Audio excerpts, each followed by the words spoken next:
भैया यस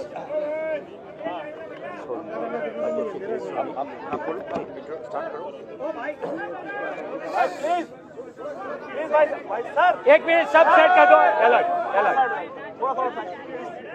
सब सहयोग करो, सबको मिलेगा।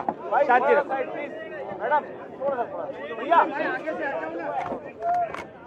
एक मिनट स्टैंड। हमारे बीच गौरव गोगोई जी जो हमारे वरिष्ठ नेता है, लोकसभा में उप नेता है, और साथ साथ में पूरे देश की जो समस्या है इसको संसद में जिस तरीके उठाते हैं, हमारे बीच है वो कांग्रेस वर्किंग कमेटी के बीच में आपसे बात करने आए। मैं विनती करता हूं गोगोई जी को वो पत्रकारों को संबोधित करें। धन्यवाद दोस्तों। हमारे लिए ये बहुत ही ऐतिहासिक क्षण है, क्योंकि हम दो महान हस्तियों को याद कर रहे हैं। महात्मा गांधी जी, जिनको कांग्रेस दल के अध्यक्षता की जिम्मेवारी लेते हुए 100 वर्ष संपूर्ण हुए, और साथ ही साथ सरदार वल्लभ भाई पटेल जी को हम याद करते हैं, क्योंकि इस वर्ष उनकी 150वीं जन्म जयंती की ये ऐतिहासिक ये वर्ष है। और इन दोनों महान हस्तियों को याद करते हुए, उन दोनों में हमारे भारत माता के प्रति जो देशभक्ति थी, उस देशभक्ति को आज हम याद कर रहे हैं। और ये हमारा राष्ट्रवाद है, जिसकी नींव हमारे स्वतंत्रता संग्राम में गांधी जी, सरदार पटेल जी और उनके जैसे विभिन्न कांग्रेस दल के नेतागण और उनके साथ साथ पूरे भारत की आवाम, पूरी भारत की जनता ने दर्शाया, और अंग्रेजों को भारत छोड़ने के लिए एक ऐसा एक शक्तिशाली माहौल बनाया। और हमारी देशभक्ति में, हमारी राष्ट्रवाद में हमारी एकता है, हमारी सद्भावना है, और हमारे संस्कृति के प्रति दायबद्धता है, कर्तव्य है, जिम्मेवारी है।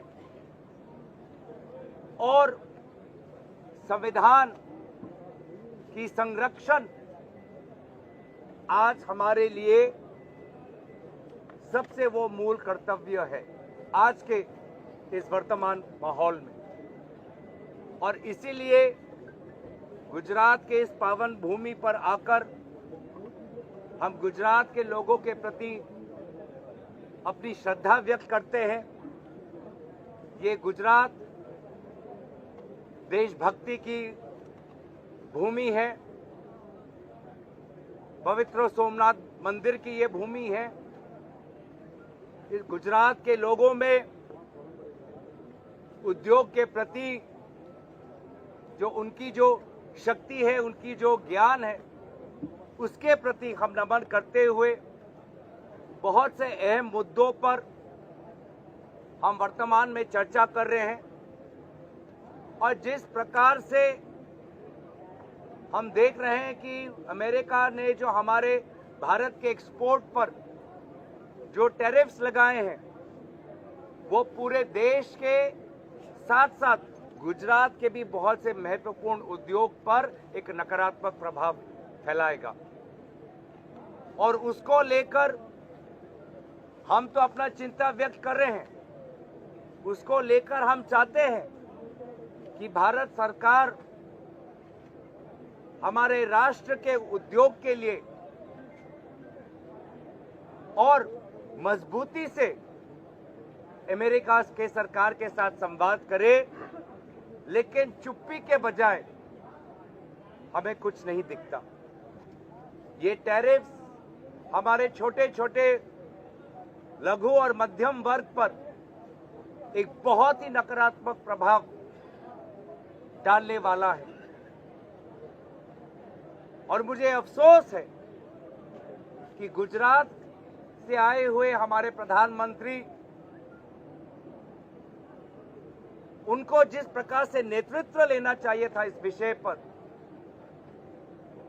वो किस कारण मजबूर है, वो किस कारण मौन है, हमें नहीं पता। और बजाय हमारे छोटे उद्योग, किसान को बचाने के बजाय उसके विपरीत ये सरकार पिछले रात को हमारे गरीब और मध्यम वर्ग पर गैस सिलेंडर का दाम 50 रुपए बढ़ाकर उन्होंने और हमारा जीना और मुश्किल कर दिया। पेट्रोल और डीजल के प्राइसेस में जो गिरावट हुई है, ये सरकार साफ साफ मना करती है कि कोई राहत आम ग्राहक के पास जाए। तो ये किस प्रकार का अर्थव्यवस्था, किस प्रकार की अर्थनीति, जहां पर वर्तमान में एक के बाद एक चुनौतियां और बढ़ रही है, हमारे किसान, हमारे कोऑपरेटिव, हमारे छोटे मध्यम वर्ग पर, हमारे केमिकल्स, हमारे टेक्सटाइल्स, हमारे लेदर, हमारे ऑटोमोबाइल क्षेत्र पर। तो इन विभिन्न बातों पर कांग्रेस पार्टी ने एक बहुत गंभीर राय ली हुई है। आज भी कुछ दिन पहले बांग्लादेश के सरकार के इंटरिम केयरटेकर मोहम्मद यूनुस साहब के साथ मिलने के बाद भी आज भी बांग्लादेश में अल्पसंख्यकों की जो उनको एक सुरक्षा मिलनी चाहिए, वो ना मिलने के कारण हम बहुत चिंतित हैं। और जो सरकार जो अपने आप को विश्वगुरु, और जो सरकार कहती है कि प्रधानमंत्री के कारण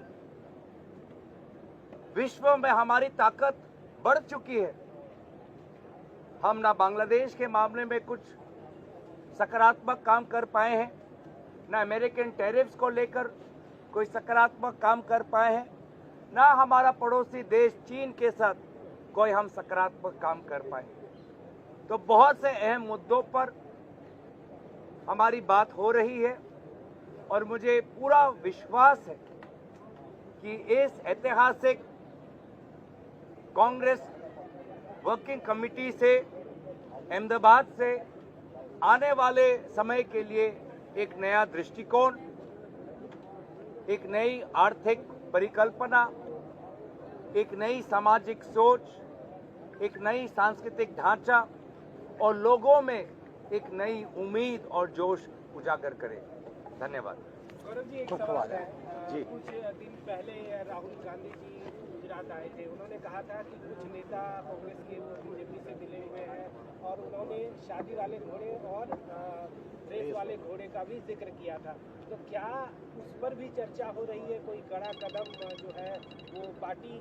देखिए, जब राहुल गांधी जी ने एक विचार रखी तो स्वाभाविक है कि उस विचार को हमें पालन करना है, गंभीर रूप से हमें उस पर काम करना है और भविष्य में हम उनके इस विचार के प्रति, हमारी जिम्मेवारी है कि उन्होंने हमारे समक्ष में यह बात रखी तो उनके बातों पर हम कितना आगे बढ़ पाएं, ये हमारी जवाबदेही जिम्मेवारी बनती है आने वाले समय में। रिगार्डिंग कोएलिशन, गठबंधन को लेकर के क्या बातचीत हो रही है, किन शर्तों पर रहेगा, क्या वो सहयोगी वर्तमान में भी सहयोगी रहेंगे या अपनी पार्टी को फैलाने के क्रम में जो थोड़ी नाराजगी हो रही है उस पर भी आपकी ध्यान? देखिए, विभिन्न राज्यों में उनकी राजनीतिक परिस्थितियां अलग है, विभिन्न राज्यों में अलग अलग समय पर निर्वाचन होंगे और उन राज्य के नेताओं के साथ विचार विमर्श होगा। तो इसीलिए मुझे लगता है कि हमने निर्वाचन को लेकर, भारत के राजनीतिक व्यवस्था को लेकर हमने बहुत गंभीर बातें रखी हैं। अर्थव्यवस्था और जो वहाँ की जो शिक्षा और स्वास्थ्य की जो प्रणाली है विभिन्न राज्यों में, उसको लेकर हमने अपनी चिंता व्यक्त की है। लेकिन अगर मैं आपको थोड़ा और चुनावी अगर मैं बातें मैं आपके पक्ष में रखूं, आपके समक्ष रखूं, तो वो मेरे लिए अनुचित हो। सिद्धार्थ भाई very good. एक मिनट सिद्धार्थ भाई, After the CWC meeting, what can do the next step of the Congress? देखिए, जो हमारे आने वाली समय में जो प्रणाली है उसको लेकर हम अभी विभिन्न नेताओं की राय हम ले रहे हैं। सब नेताओं की राय हम ले रहे हैं, अनुभवी नेताओं के राय ले रहे हैं, फ्रंटल ऑर्गेनाइजेशंस क्या चाहते हैं उनके राय ले रहे हैं, जो हमारे भूतपूर्व हमारे मुख्यमंत्री हैं उनके राय हम ले रहे हैं। तो सभी के राय लेते हुए निश्चय ही जब हमारे कांग्रेस अध्यक्ष अपनी बात रखेंगे और उन बातों को हम कल हमारा जो सेशन है उसमें हम रखेंगे, तो आपको पूरा का पूरा आपको वहाँ पे स्पष्ट हो जाएगा। गौरव सर, गोगोई सर, आपका एक मिनट गोपाल मेरा सवाल आपसे ये है, हर बार सीडब्ल्यूसी जब होती है उसके बाद रेजोल्यूशन आते हैं, तो आज कोई रेजोल्यूशन, जैसे आपने फॉरेन अफेयर्स फॉरेन पॉलिसी की बात करी, इकोनॉमिक पॉलिसी की बात करी, तो क्या इन दोनों को लेकर कोई रेजोल्यूशन आएगा क्या? थोड़ा सब्र रखिए, मैं बस इतना ही कहना चाहूँगा। मेरे बाद के आने वाले जो आपके प्रेस वार्तालाप है उसके लिए भी थोड़ा समय रखिए। हम विभिन्न मुद्दों पर बात हम कर रहे हैं, थोड़ा आप सब्र रखिए। कांग्रेस का नेशनवाइड ऑर्गेनाइजेशनल रिवैम्प की बात की जा रही है, and that revamp is to begin from Gujarat में ऑलरेडी स्टेटेड ऑब्जेक्टिव आपका टू विन द 2027 इलेक्शन, तो ये ऑर्गेनाइजेशनल रिवैम्प की बातें आज हुई निश्चय। और आपने देखा होगा कि आज से कुछ दिन पहले हर प्रदेश के जिला अध्यक्षों के साथ कांग्रेस अध्यक्ष मल्लिकार्जुन खड़गे जी, आदरणीय राहुल गांधी जी ने वार्तालाप की। मुझे लगता है कि बहुत ही ऐतिहासिक कदम हाल ही में हमने दिल्ली में संपूर्ण किया कि पूरे भारत देश में जितने भी जिला हैं उन सभी जिला अध्यक्षों को विभिन्न समय पर दिल्ली बुलाकर उनकी जो बात थी उन्होंने आदरणीय राहुल गांधी जी के समय के समक्ष रखी, और उन्होंने भी अपनी जो बात रखनी थी, विचार परामर्श था, उन्होंने भी सबको दिया।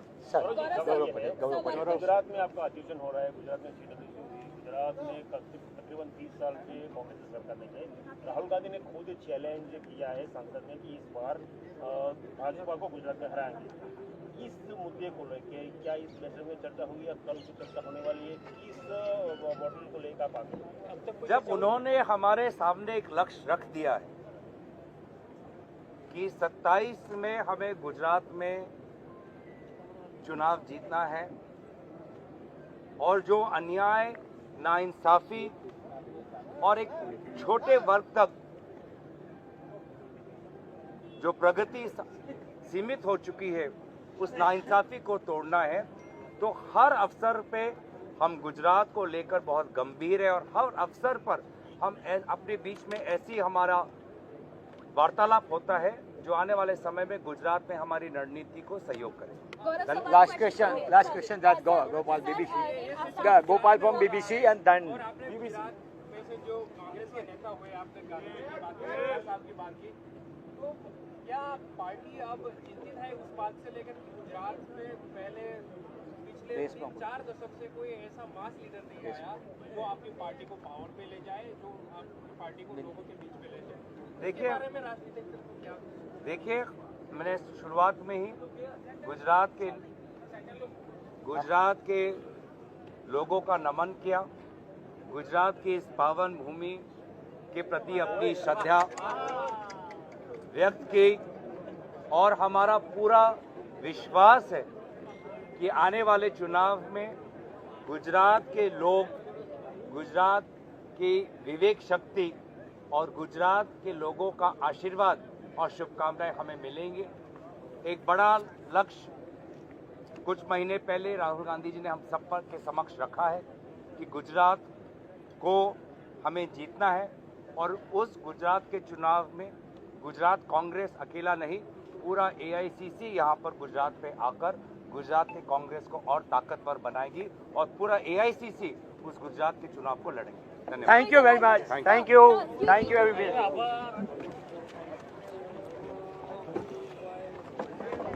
મિત્રો હવે પાછા વ્યા જજો બધાય આયા બા